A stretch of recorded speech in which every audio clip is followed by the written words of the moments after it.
Okay, hi everybody. I hope you're all doing absolutely fantastic as always. Very welcome to a Sunday live stream. First of all, let me know if you can hear me because I have set up a little bit of new equipment here, so I have to make sure that you can all hear me. Just say yes if that is the case, and we will get to this thing going. So first of all, how are you all doing? Let's see who is here. I am doing this live stream for, well, the second time ever, both here on YouTube and on the Mentour Aviation app. So if you're a premium member inside of the Mentour Aviation app, you'll be able to ask questions, and I will be looking into answering questions primarily from people who are using the super chat function and from the premium members inside of the app. By the way, did you guys like the new vlog that I've just produced and just put out inside of the app? I released it just on Friday. So those of you who are premium members in the app, you should be able to stream the vlog. I took a flight from Girona to Charleroi, back to Girona, up to Bristol, and then back again. And I actually had the chance to show you guys how to set up the 737 for a raw data departure out of Charleroi, which is a little bit uncommon because normally we have 25-minute turnarounds, and that doesn't allow us to allow me to explain much. But in this vlog, I managed to do that. So if you're a premium member, let me know what you think. Ibuprofeno obviously thought that it was great. And then let's see. Yeah, so people seem to be liking the vlogs. Now, the problem I have with vlogs, guys, and the reason I'm not doing them very often is that when I'm training, I can't, because when I'm training, I'm focusing solely on the cadet, making sure that he or she gets the best possible training. And when I'm flying normally, obviously, there's a lot of things going on inside of the cockpit. There's dispatchers coming in, there's cabin crew having questions, there's me fuel supervising or working away. So there's precious little time. But whenever I have a little bit of extra time, I will try to do some more vlogs because I know that you guys enjoy them. So let's see what kind of questions we have here. So there's no super chat questions coming up just yet. I'm using the new live streaming thing that YouTube has come up with, so I'm hoping that I'll still be able to see the super chat questions in here because it looks completely different from what I'm used to. If not, just let me know. Okay, so Cameron 2458, do you remember me talking to you on the app? Yeah, of course, Cameron, I do recognize you. I recognize quite a few people. Now the problem is with names is it's hard for me to remember names. I'm terrible with them. I recognize faces, but I'm not very good with names. So Aberdeen Aviation is asking, Mentor pilot, will you be flying the 737 MAX 200? I believe I will be. We will see when the MAX actually gets released. Boeing is constantly pushing the schedule forward, and they keep finding new things that they need to sort out. I think that the MAX will be up and flying in the United States towards the end of 2019, and I think that maybe 3-4 months later, it's going to be released in under the EASA rules as well. So my guess would be that somewhere in the spring, middle of 2020, we'll probably see it in Europe, and I'm hoping to fly it. I'm looking forward to fly it. So Wolf's Rule 100 is the first one on the super chat. Thank you very much. When you are asking questions in the super chat, you're also supporting the channel financially. So that means that I can go and do more cool stuff in simulators and things like that. So thank you very much. How serious are the cracks in the 737 NG? I've gone from being excited to fly this week to scared. Not serious. Okay, this would have been a huge deal and blown up a lot in the press if it was a big deal. Now, it's not good. But what is good is that it was Boeing themselves who told the FAA that they had done, during routine inspections, they had found these micro cracks in the forks, basically the things that connects the wings to the body. So they found that on a few individuals. So they've sent out to all of the people who have bought 737s of that particular line. They've told them to do inspections because they need to be inspected. And even if they find cracks, those planes are likely to be able to continue to fly, but the cracks needs to be monitored, because if it's fatigue cracks, they will just continue to grow until they need to be replaced. But it's not like it's one thing that is holding the wing in place. Now these are redundant, many of them, and it has been found at a very early stage. So even though it looks like a terrible thing, what about if the wings breaks off? No, that's not how this is going to happen. And the fact that Boeing went out even during the kind of the rest that they're in right now and told FAA that this was happened and this needed to be sorted is a good, healthy sign, right? That's what you should be focusing on. It's a good, healthy sign.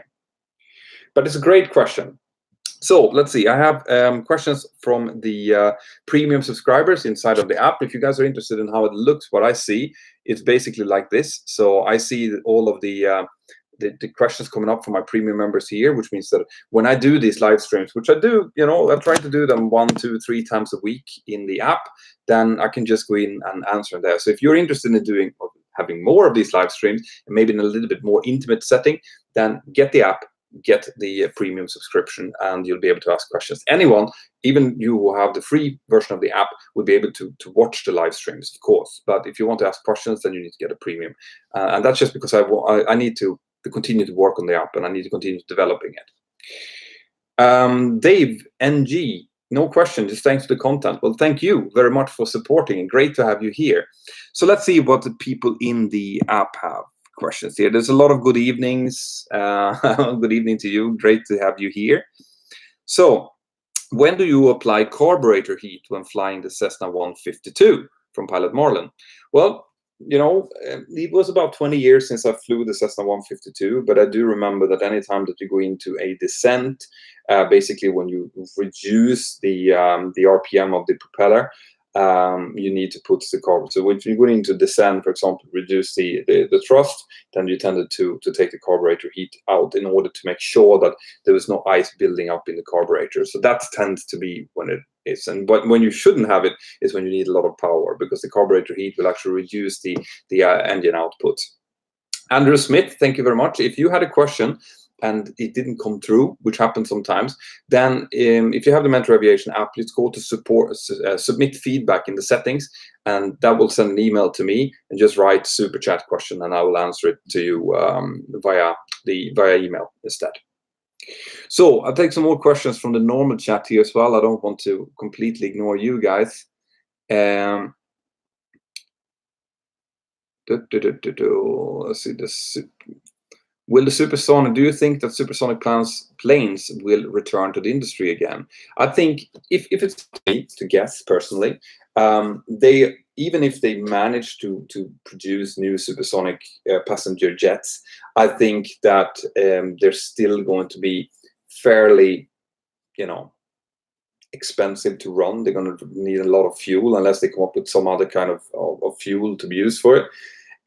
So my guess is that we will see supersonic planes again, but I'm thinking that there will probably be private jets, because people flying private jets generally doesn't care that much about cost, and that's why I think that's probably more likely what we'll see.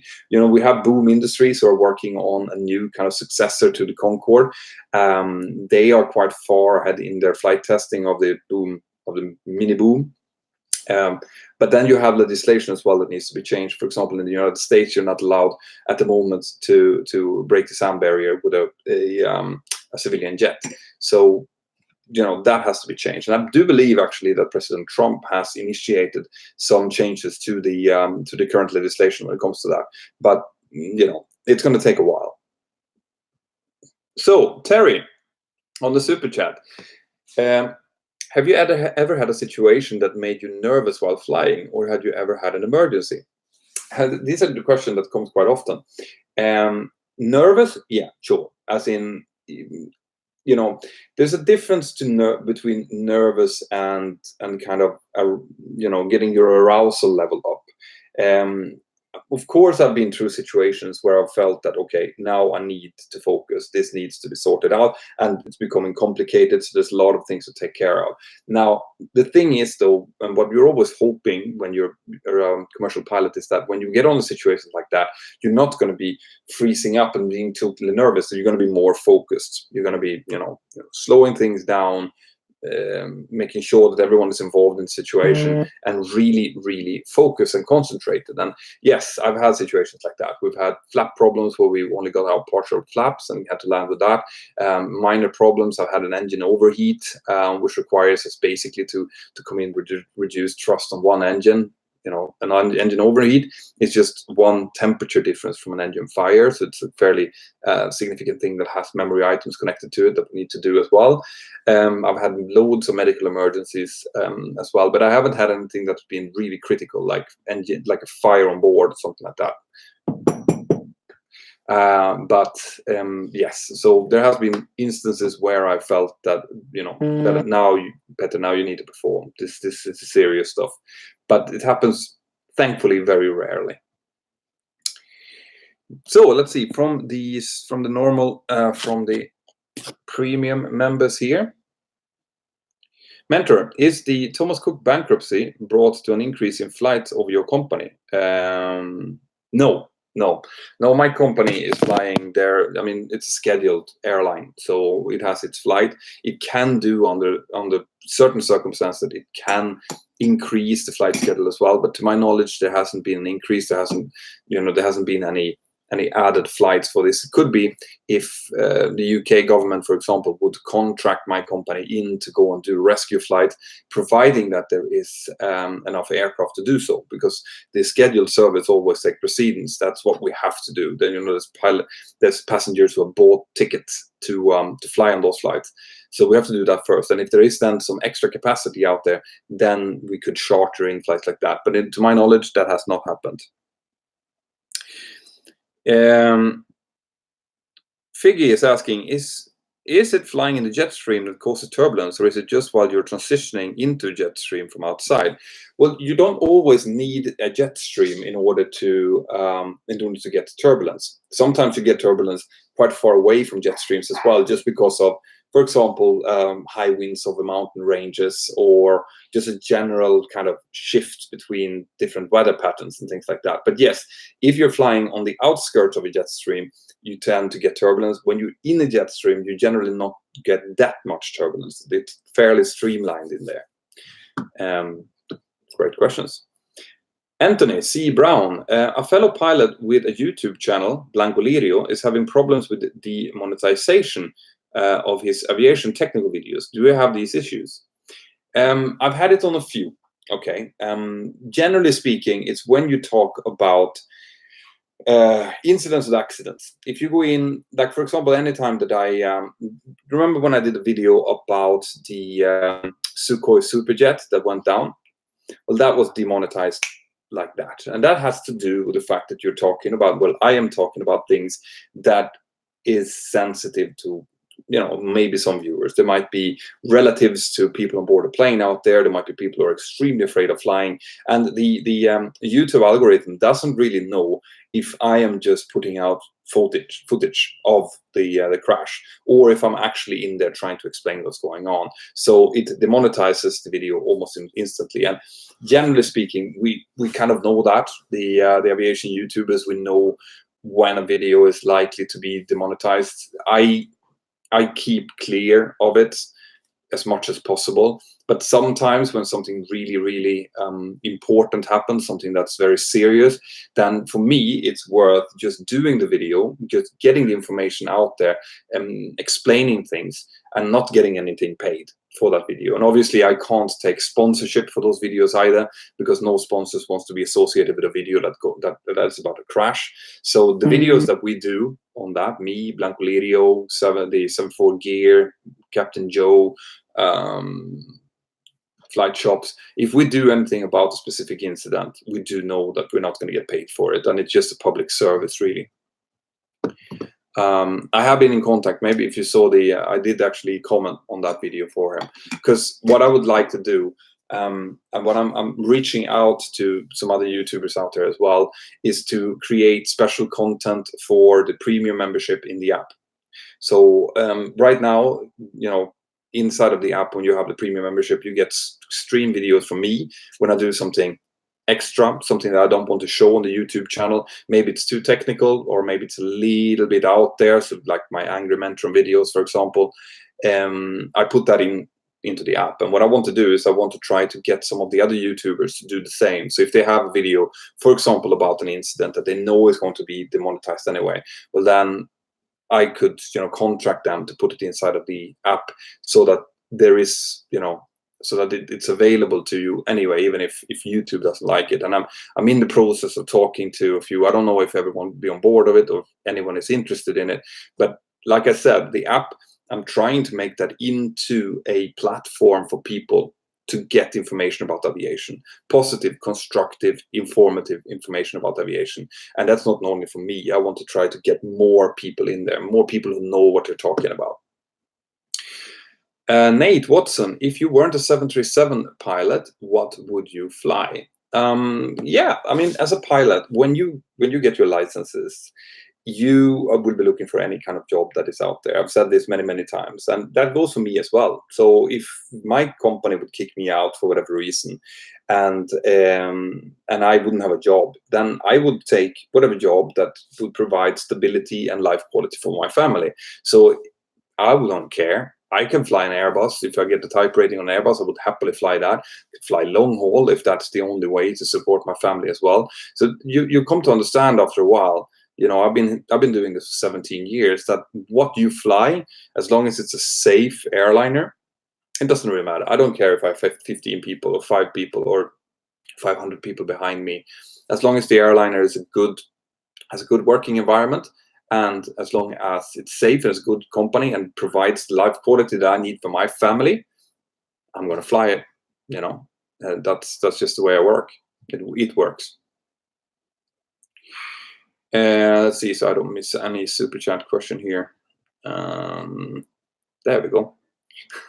This new system is not. The other system had all of the super chat questions kind of lined up. Here they're just part of the chat, so I have to keep up with it. Mariano, thank you, Mauricio.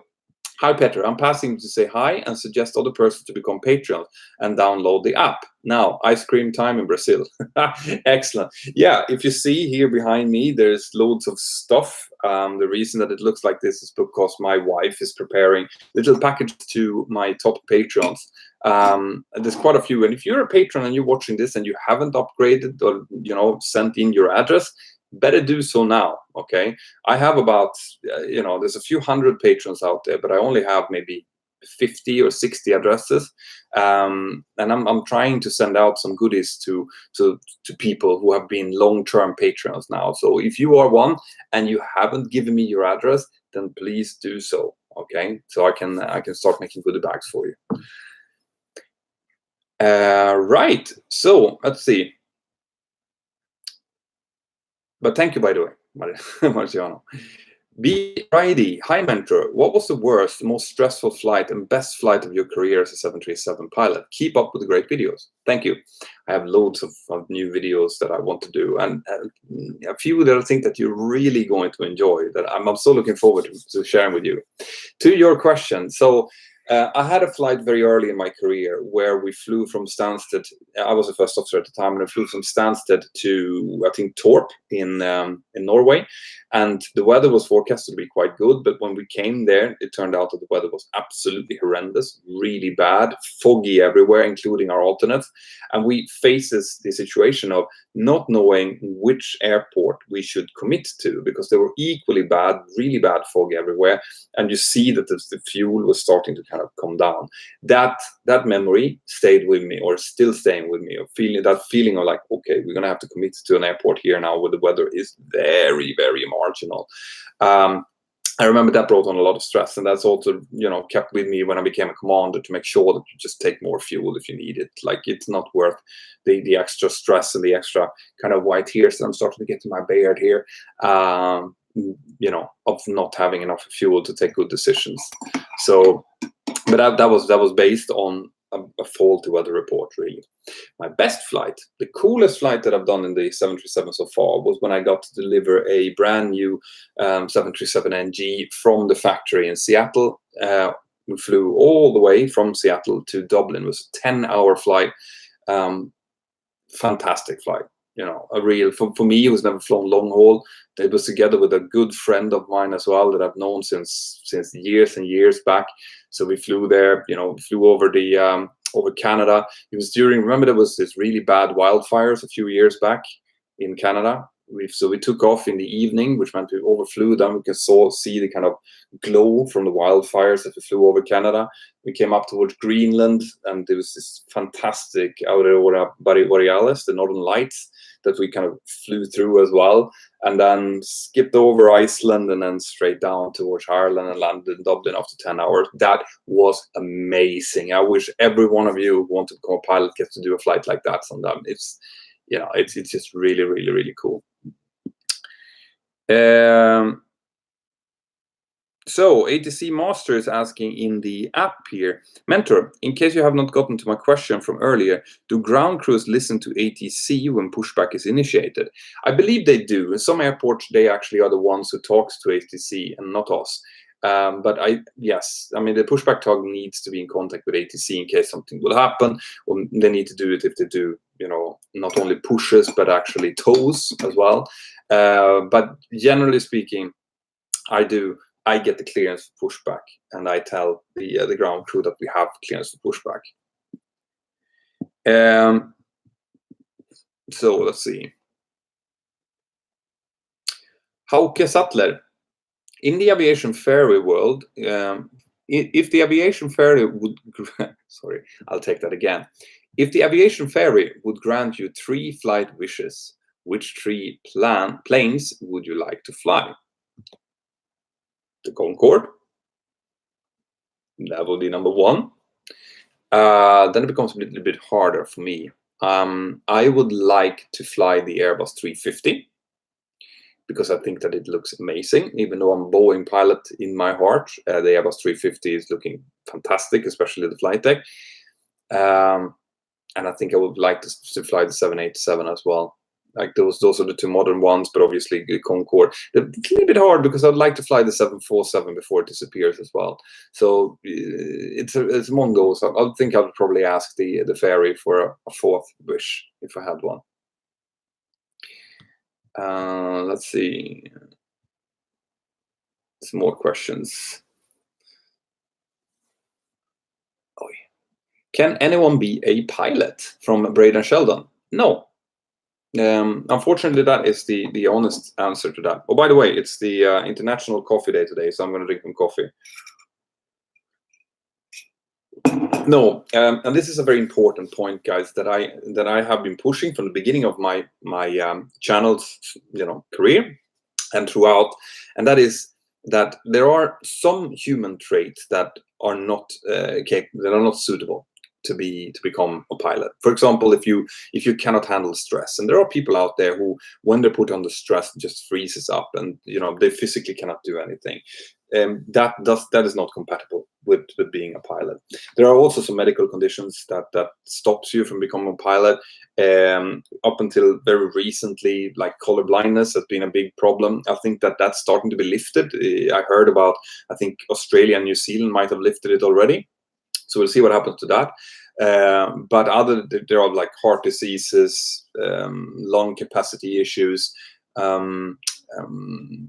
certain types of problems with your eyes and vision as well. But all of that, when it comes to medical issues, you have to go and speak to your aeromedical center or aeromedical examiner to get answers to those questions. Okay, but I feel that this is very, very important, guys. In my view, okay, there are a couple of problems that needs to be solved.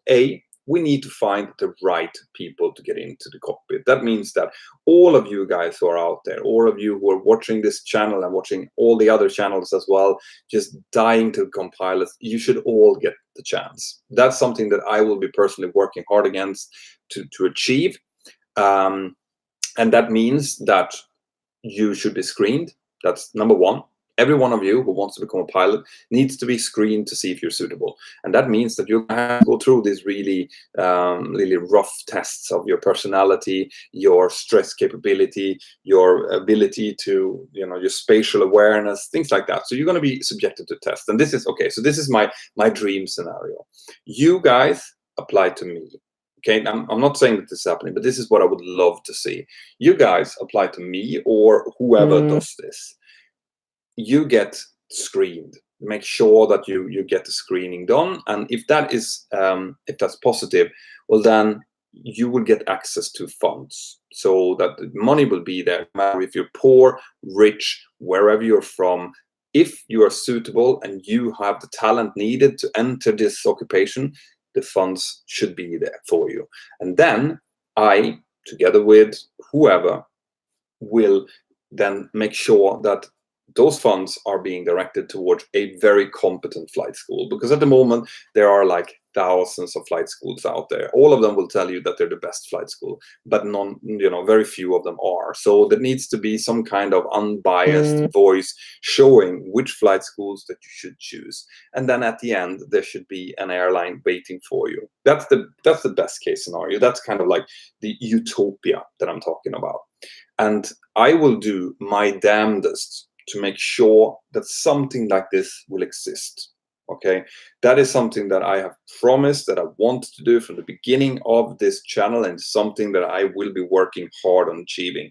And if you guys are interested in me, when I come up with a solution, how many ever years that might take, go to mentorpilot.com and make sure that you have subscribed to my newsletter.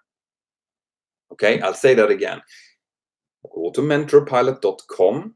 When you're prompted to subscribe to the newsletter, do so, and do it now. All right, because I am working in the background. I'm working on sorting stuff out, and if I have your email address and I know that you're interested in solutions like this, for example, well, then it's going to be much easier for me to tell you whenever I have solved this puzzle, because the puzzle needs to be solved, and I will do my damnedest to do so. So mentorpilot.com, enter your email address. I'm not sending out anything at the moment. Every one of you who've done it already knows that there has not been a single newsletter sent out. It's because I haven't had anything to say. But when I do, I will have something big to say. And it's really important that you are on that list then.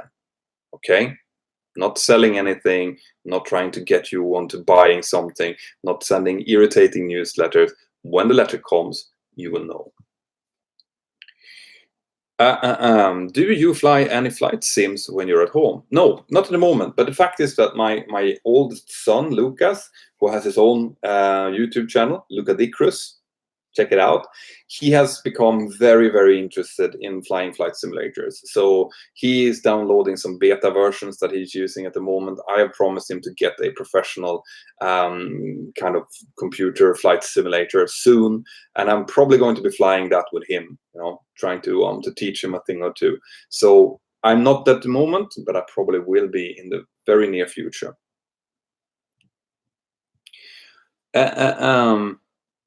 So I have to scroll back here to make sure that I haven't missed anything. There we go. 6 Solar, MD-11 is the best TriStar, agree. The MD-11 is good. The DC-10 is nice as well. I'm going to be honest and say that I don't know exactly which one of them are better. I know that all three of them had some problems. All right. So I'm not going to go in here since I haven't flown it myself. It's very hard for me to say that this one is better than that one for those particular reasons. Balai, Sharat Kumar. Hi, you told me you make video on Marshall on parking, show red light. Why there is no clue till today on MH37, it will affect future aviation.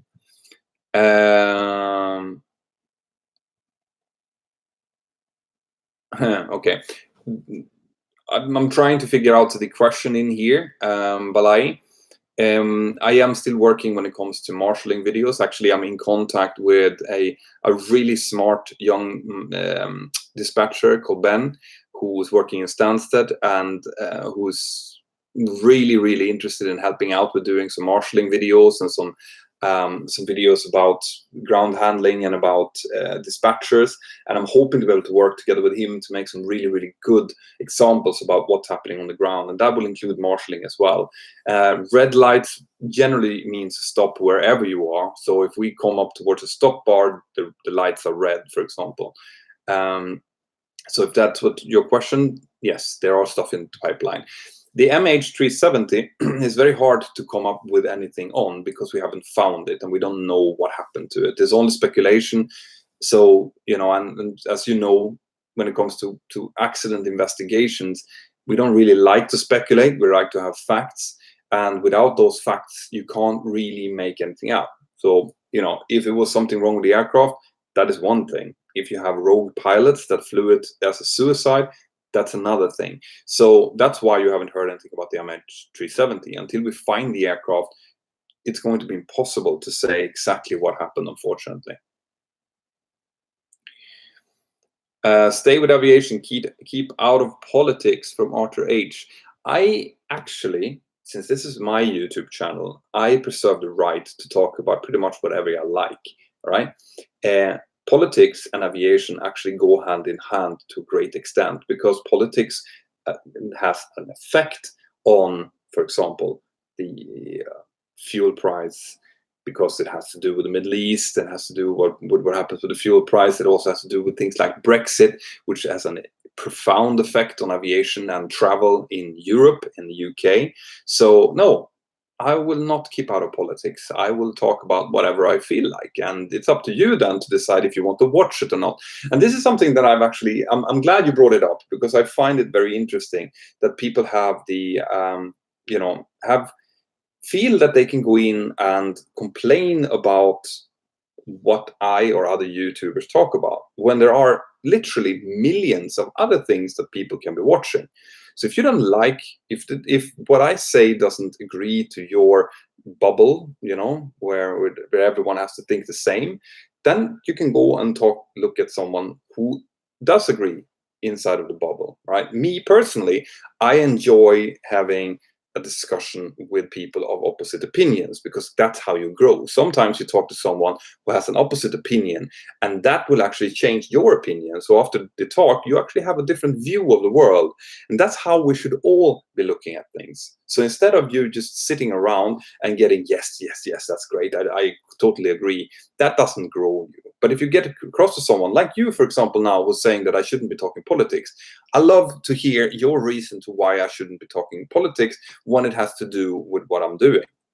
Okay, so no, I'm actually extremely interested in politics. I keep it clear of my YouTube videos when it has nothing to do with it. But if you ask me about Brexit, I'm going to tell you what I think about Brexit. If you ask me about Trump, I'm going to tell you what you think about Trump. If you ask me about Bolsonaro in Brazil, I will do the same thing. In the Sverigedemokraterna in Sweden, I will also talk about it. So that's what this channel is about. And if you don't like it, go and look somewhere else.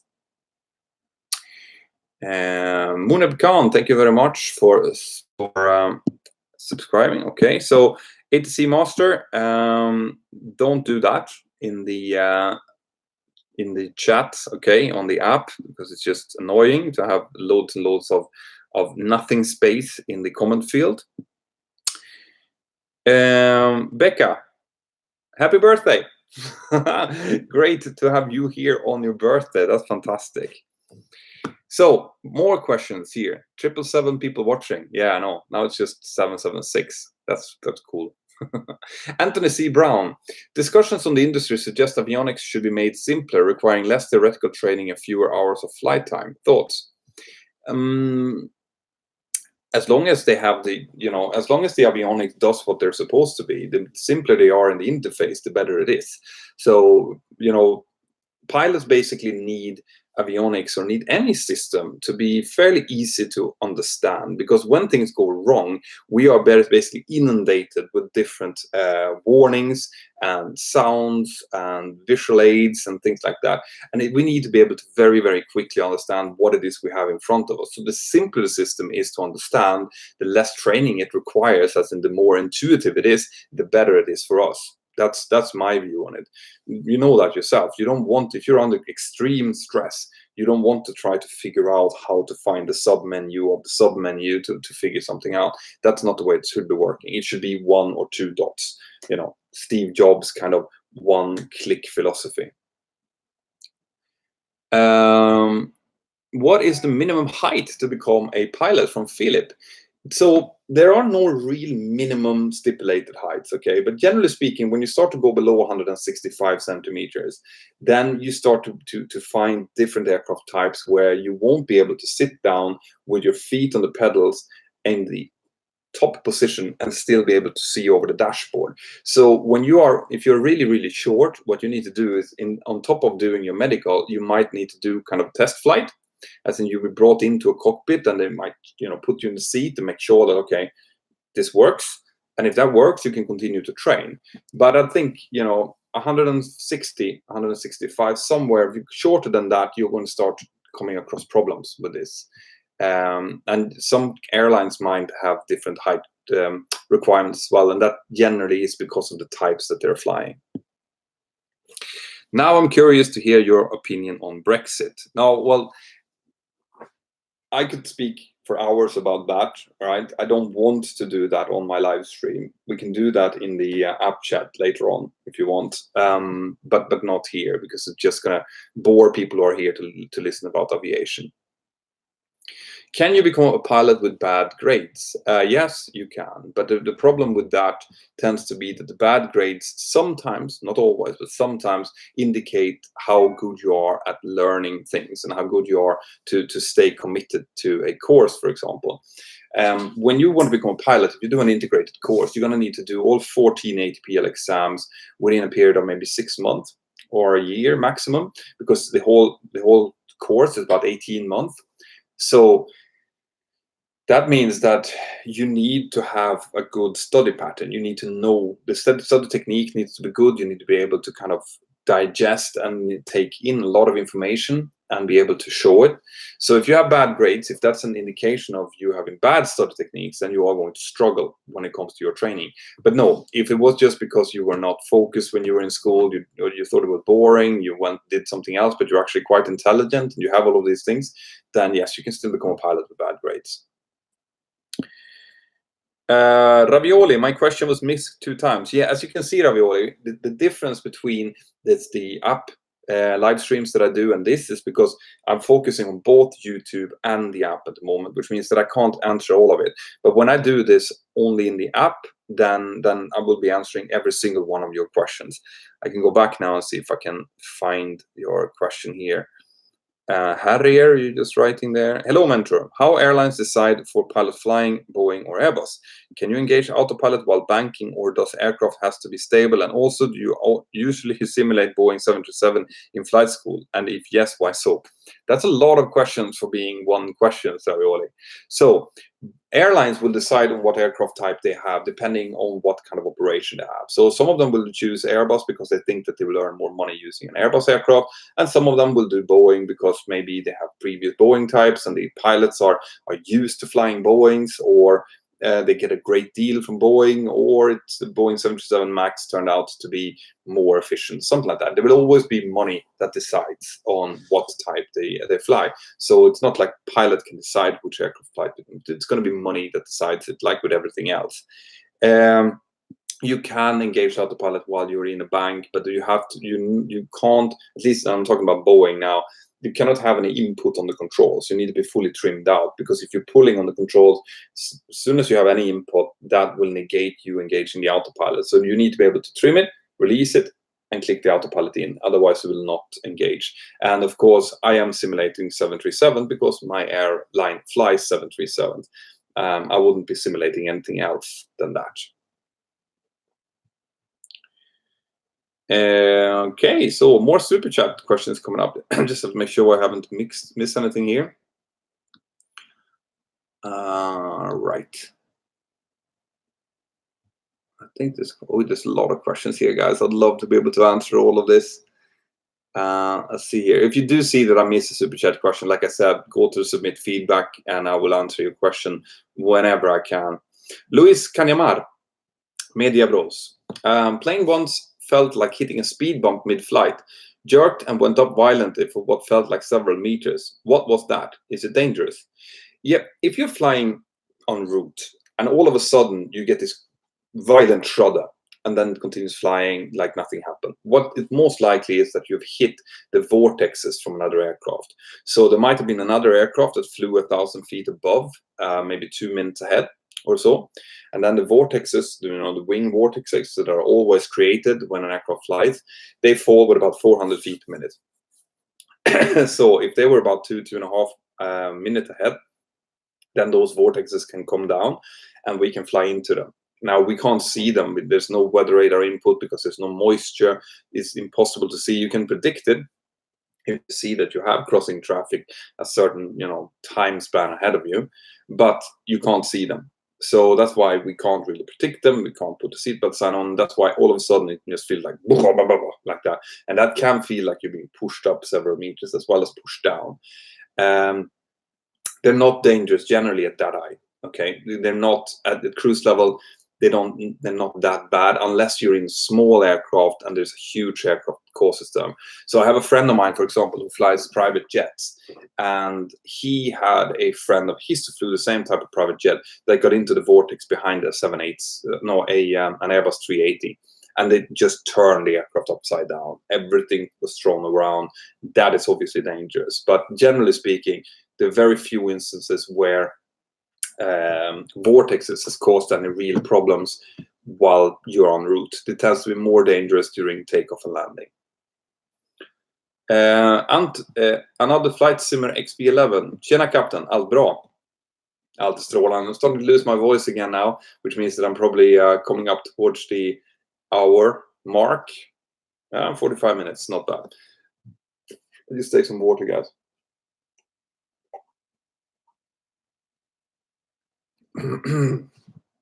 Hello, Mentor from Matt Wilson. Hello. So, more super chat question here is coming up.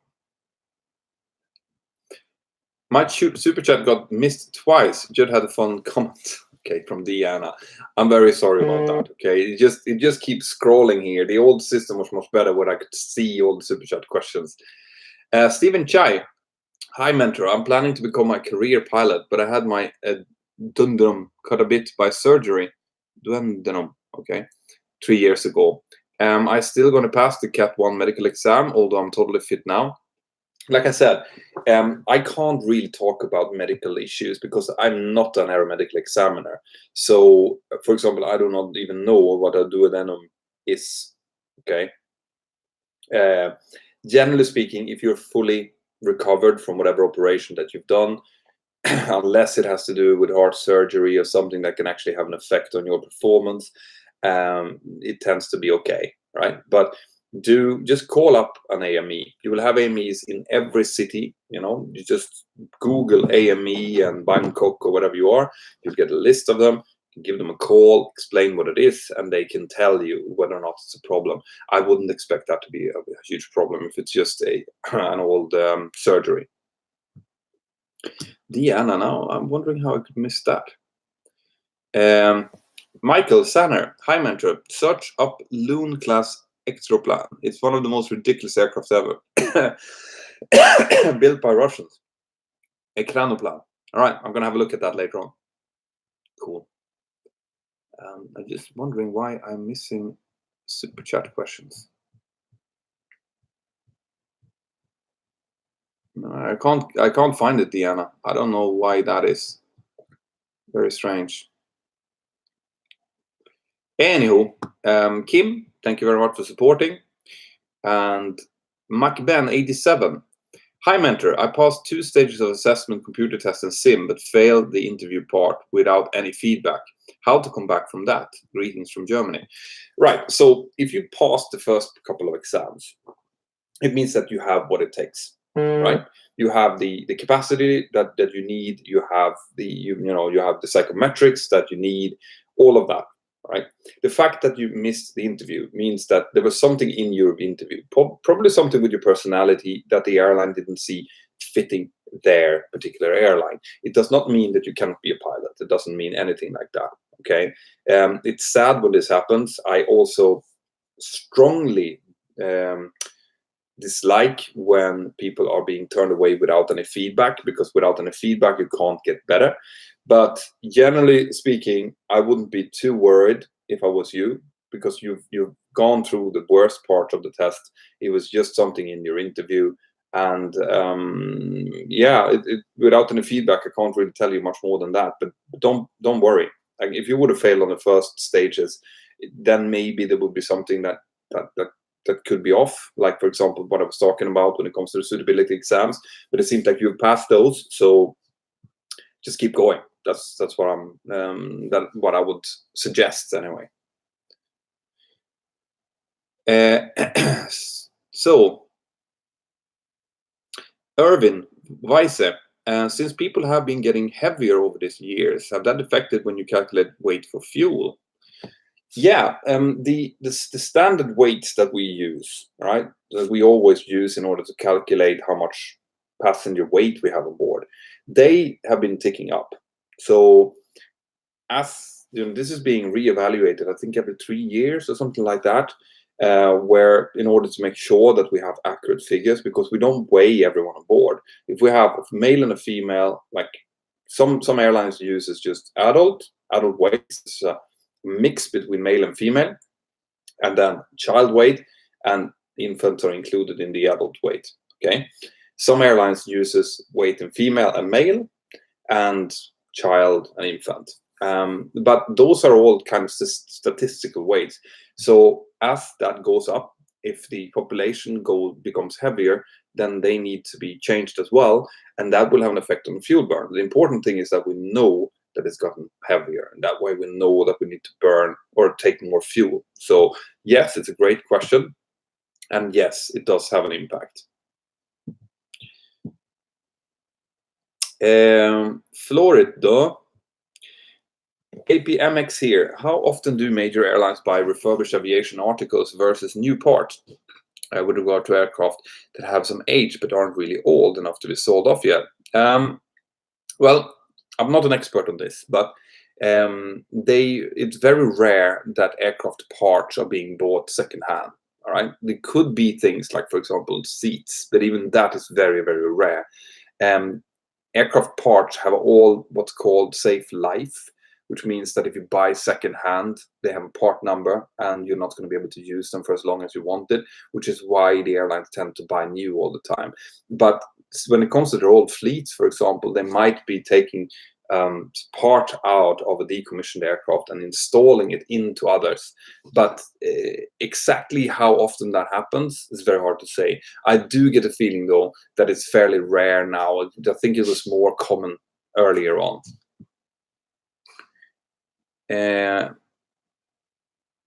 Every type of video has apparently taken away a super chat. That means that someone has been misbehaving. Don't do that.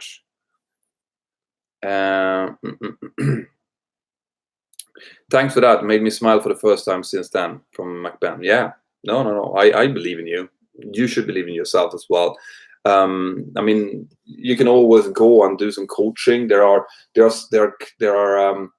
places like airlineprep.co.uk that I've been in contact with a little bit that do courses when it comes to interview prep and like group exercises. Might be a good idea to go and spend a few €100 on something like that to kind of hone in on your interviewing skills for the next time. But don't worry, if you can manage to get through all of those first couple of tests, you should be able to get through the interview as well. Just smile, give them eye contact, and be honest. What calms you after a stressful flight? From Stuart Young.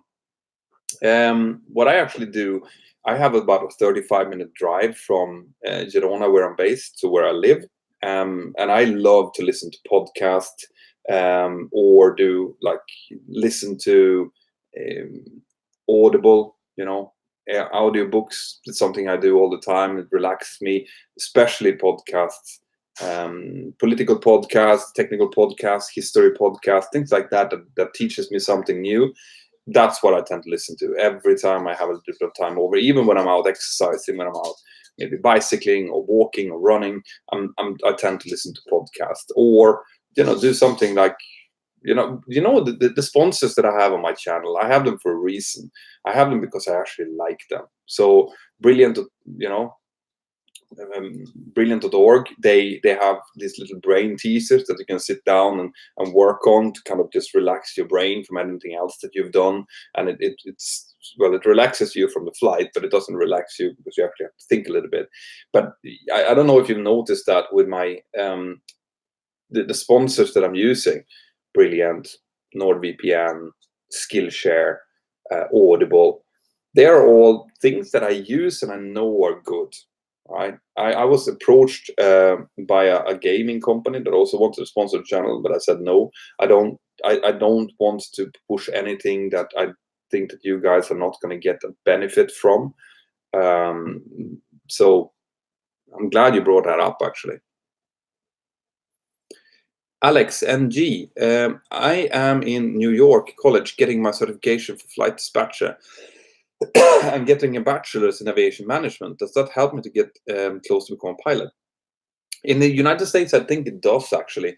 I've seen quite a few companies in the US who are requiring some kind of bachelor degree or degree of some sort in order for you to be able to apply in the first place. And of course, if that is in a related subject like aviation management, you're likely to be able to pass certain interview questions and certain group exercises as well. So yeah, I would say so.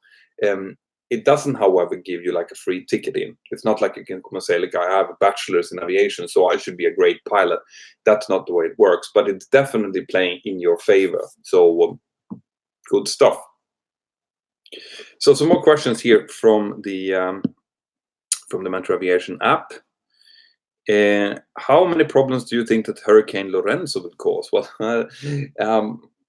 I don't have a way to tell the future, and I'm not a meteorologist, so it's very hard to say. Of course, if it turns into a major hurricane and makes landfall, then it's going to cause a lot of problems. But exactly how bad it will be, it's very hard to say.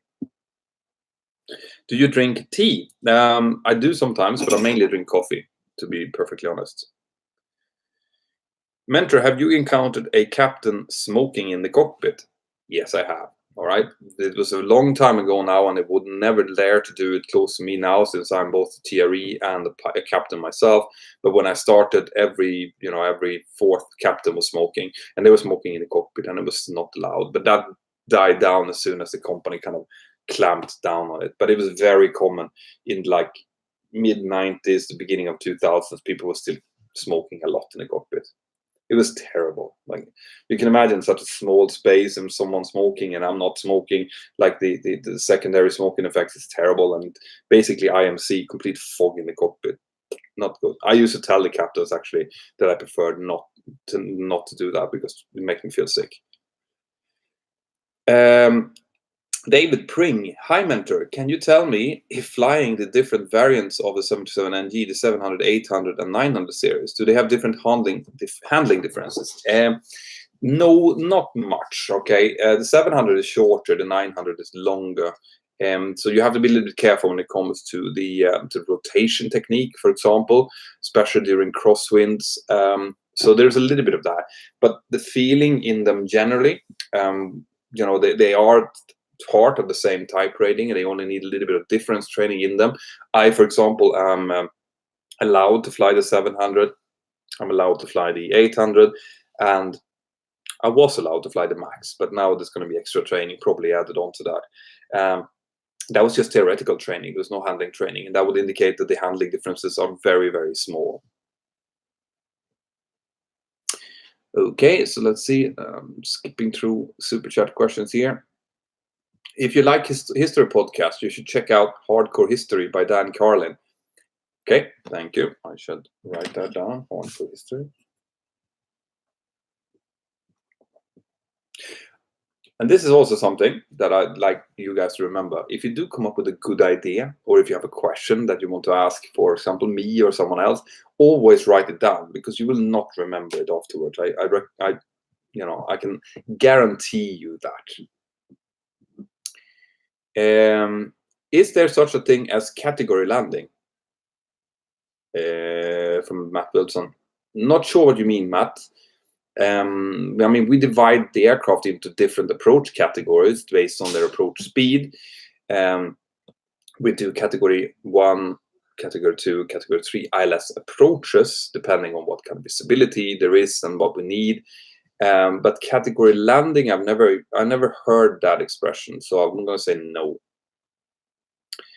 Dupes, scariest experience you've had in the cockpit. So I guess you were in the beginning, Dupes. I was talking about that. I was flying as a first officer. We flew into to Norway, and the weather was much worse than expected. We didn't know exactly where we would be able to land, and the fuel was starting to run down. That's by far the scariest I've ever been through. But it worked out good in the end.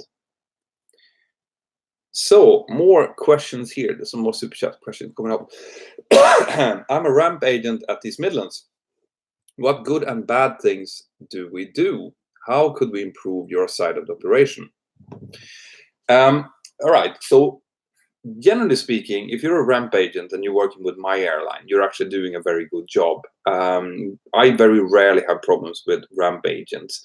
The things that we love is for you to be very close by us, when the actual turnaround happens, so that we can communicate any problem we might have. Maybe we need an engineer, maybe we have, we need to change the maximum landing weight certification of the aircraft. Maybe we have needs to get some help with wheelchairs and stuff like that. But this is stuff Generally speaking, though, in my airline, the ground part of it, the 25-minute turnaround, is extremely streamlined, and it's very, very good. But we really appreciate when you want to do a good job, and we see it. We notice immediately when you come up with a smile and you're trying to do your best. It makes a huge difference, and it makes us want to work even harder when we see that you guys are trying. So having the passengers ready for boarding, getting the old passengers off, be ready with the new passengers as soon as the cabin crew is ready to start boarding. They're already at the bottom of the steps or wherever your rule holds them. We can get that going. All of that is appreciated because we're in that kind of mode when we're doing our turnarounds. But I mean, just the fact that you're asking means that you're probably a great dispatcher or ramp agent. So I wouldn't be worried. I think that you're probably doing a great job, and I'm sure that I've actually met you before. So good stuff. Guys, I'm going to have to cut this short now. I'm coming up to 1 hour. Let's see if there's any more super chat questions coming through. Otherwise, let's see. I'll take some more questions here from the app. If you don't know how it looks for me, this is what I'm seeing myself. I'm just seeing your questions from the premium members coming up. So if you guys if you really want to help me continue to produce the app, which I'm working on all the time, the next thing I want to do is maybe do something on the news side of things, maybe have some kind of news feed, or enable you guys to post pictures. All of that costs loads and loads of money to do. And the premium membership, together with people who buys the 360 training courses that I have in the app, really helps, and money goes towards that development. So get the premium subscription.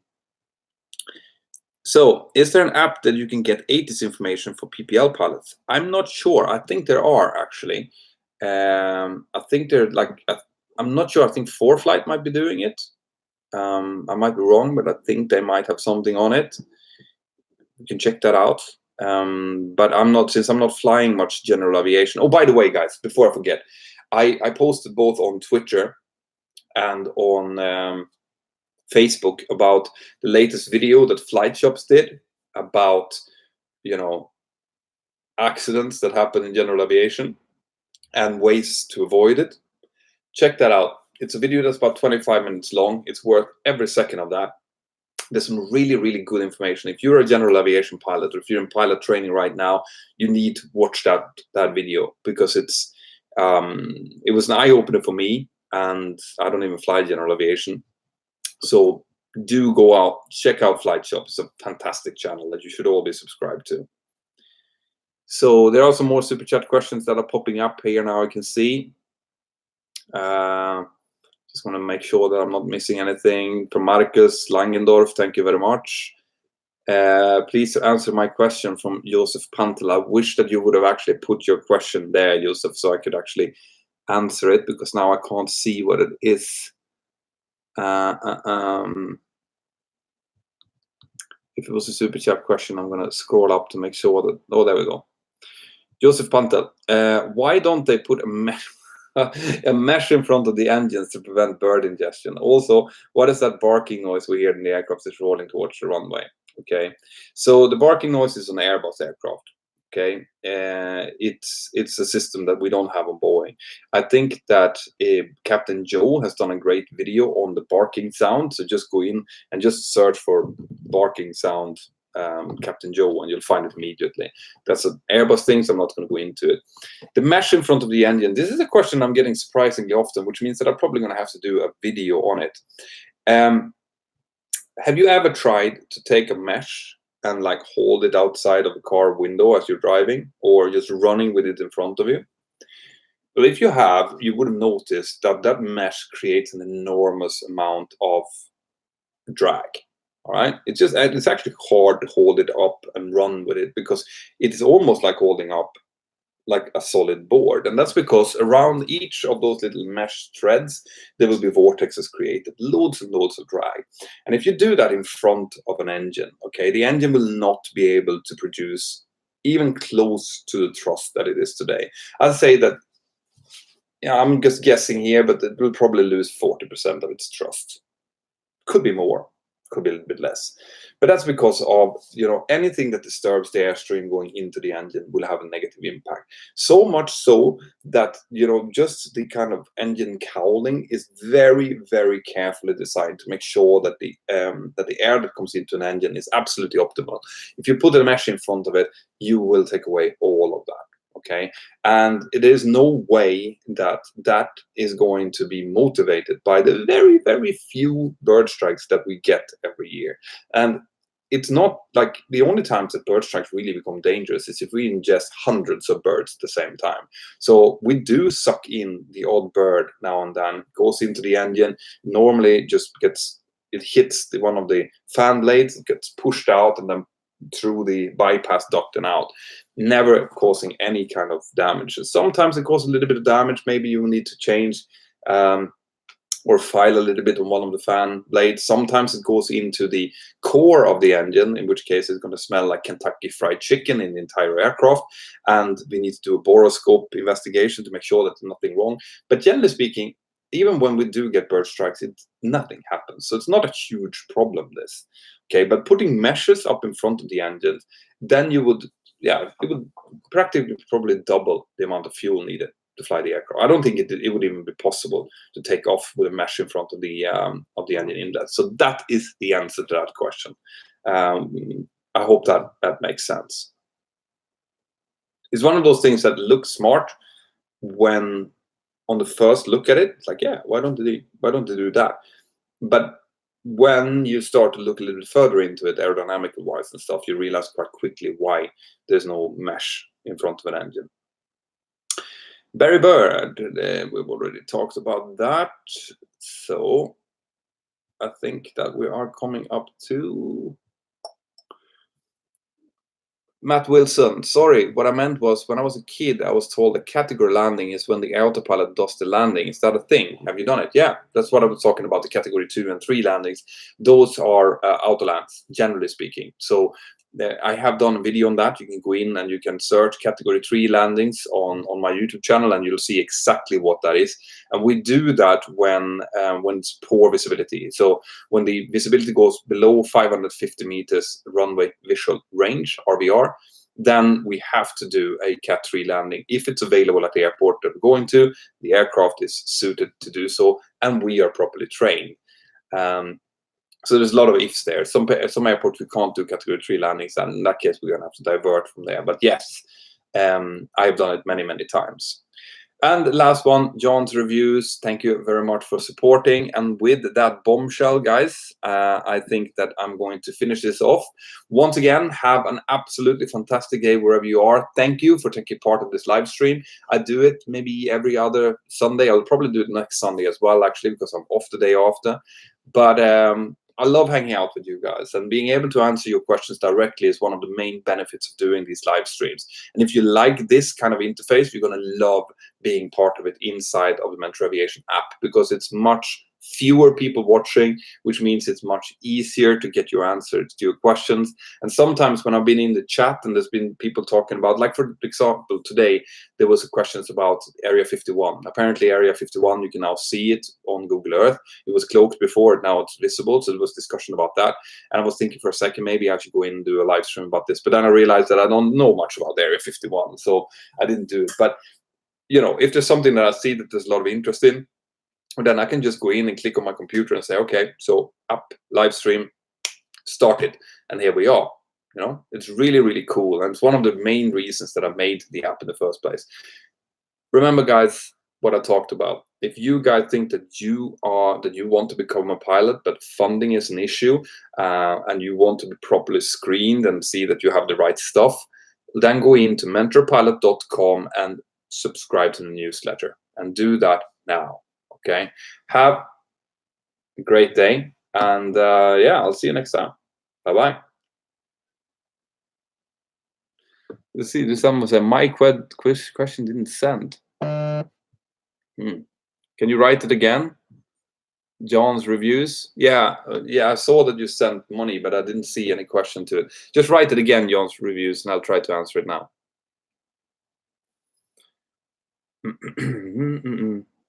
Nobody knows anything about Area 51 officially. No, I officially and unofficially knows absolutely nothing.